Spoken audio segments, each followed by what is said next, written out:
Hello friends, welcome back to Secret of Health and Beauty channel. இன்னைக்கு நம்ம channel என்ன பார்க்க போறோம் அப்படினா இந்த ஹேர் ஆயில் நம்மளுடைய ஹேர் growth நல்லாவே இன்க்ரீஸ் பண்ணும். சோ கண்டிப்பா இத ட்ரை பண்ணி பாருங்க. இது ஒரே ஒரு பொருளை வச்சு மட்டுமே இந்த ஆயிலை நான் ப்ரிப்பேர் பண்ணிருக்கேன். அதாவது அது என்ன பொருள் அப்படிங்கறத வீடியோல பார்த்து தெரிஞ்சுக்கலாம். வீடியோக்குள்ள போறதுக்கு முன்னாடி இப்பதான் நம்ம சேனலை ஃபர்ஸ்ட் டைம் பார்க்கறீங்க அப்படினா வீடியோக்கு கீழ இருக்கிற subscribe பட்டனை டச் பண்ணுங்க. அப்படியே மறக்காம பக்கத்துல இருக்க பெல் ஐகானையும் கிளிக் பண்ணுங்க. அப்பதான் நாங்க போற புதிய வீடியோக்கள் உங்கள் நோட்டிஃபிகேஷன்ல உடனுக்குடன் வந்து சேரும்.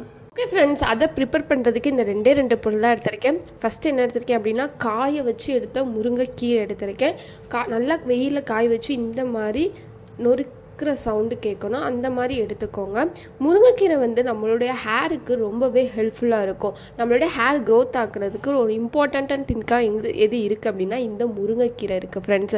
ரெண்டாவதாக நான் என்ன எடுத்திருக்கேன் அப்படின்னா கடுகெண்ணெய் எடுத்திருக்கேன் ஃப்ரெண்ட்ஸ். இந்த கடுகெண்ணெய் வந்து நம்மளுடைய ஹேருக்கு ரொம்பவே ஹெல்ப் பண்ணும். நம்ம தேங்காய் எண்ணெய்க்கு பதிலாக இந்த கடுகெண்ணெயை தான் நம்ம இப்போ யூஸ் பண்ண போகிறோம். ஸோ இந்த ரெண்டு பொருளை வச்சு எப்படி அந்த ஆயிலை ப்ரிப்பேர் பண்ணுறதுன்னு பார்க்கலாம் வாங்க. ஓகே ஃப்ரெண்ட்ஸ், இந்த மாதிரி அகலமான ஒரு கடாயை எடுத்து வச்சுக்கோங்க. அதில் நம்ம எடுத்து வச்சுருக்கிற அடுப்பு ஆன் பண்ணிக்கலாம். அதில் நம்ம எடுத்து வச்சுருக்கிற இந்த கடுகெண்ணையும் சேர்த்துப்போம்.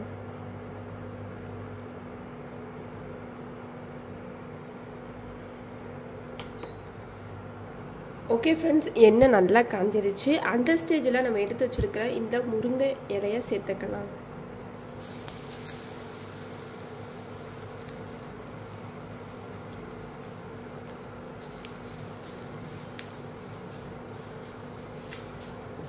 நல்லா கொதிக்கட்டும். ஓகே ஃப்ரெண்ட்ஸ், இது நல்லா கருந்துருச்சு. இப்போ அடுப்பு ஆஃப் பண்ணிக்கலாம். ஃப்ரெண்ட்ஸ், இதை நான் ஃபில்டர் பண்ணி எடுத்துகிட்டேன். எப்படி நல்லா ப்ரௌன் கலரும் பிளாக் கலரில் இருக்கும் பார்த்தீங்களா? இதுதான் இந்த முருங்கைக்கீரை எண்ணெய்னு சொல்லுவாங்க ஃப்ரெண்ட்ஸ். இது உங்கள் ஹேருக்கு நீங்கள் அப்ளை பண்ணும்போது உங்கள் ஹேர் நல்லா க்ரோத் ஆகும். அது மட்டும் இல்லாமல் முடி உதிரதை தடுத்து முடியை நல்லா அடர்த்தியாக காடு போல் வளர வைக்கிற தன்மையை கொண்டதான் இந்த ஆயில். ஸோ கண்டிப்பாக இதை ட்ரை பண்ணி பாருங்கள். நீங்கள் இதை எப்போ யூஸ் பண்ணணும் அப்படின்னா நீங்கள் நார்மலாக தேய்க்கிற தேங்காய் எண்ணெய்க்கு பதிலாக இந்த எண்ணெயை நீங்கள் அப்ளை பண்ணிட்டு வரணும். இல்லை கடுகெண்ணெய் தான் சேர்த்துருக்கோமே தவிர வேறு விளக்கெண்ணெயோ வேறு எந்த எண்ணெயோ நம்ம சேர்க்கல. ஸோ இந்த கடுகெண்ணெய் நம்மளுடைய ஹேர் க்ரோத்துக்கு ரொம்பவே ஹெல்ப்ஃபுல்லாக இருக்கும். ஸோ மறக்காமல் அதை ட்ரை பண்ணி பாருங்கள். உங்களுக்கு இந்த வீடியோ பிடிச்சிருக்கும் நம்புறேன். பிடிச்சிருந்தா லைக் பண்ணுங்கள், உங்கள் ஃப்ரெண்ட்ஸ் அண்ட் ஃபேமிலி மெம்பருக்கு ஷேர் பண்ணுங்கள். மறக்காமல் secret of health and beauty சேனலை சப்ஸ்கிரைப் பண்ணிடுங்க. நாளைக்கு இதே மாதிரியான ஒரு இன்ட்ரெஸ்டிங்கான வீடியோவில் சந்திக்கலாம். பாய்.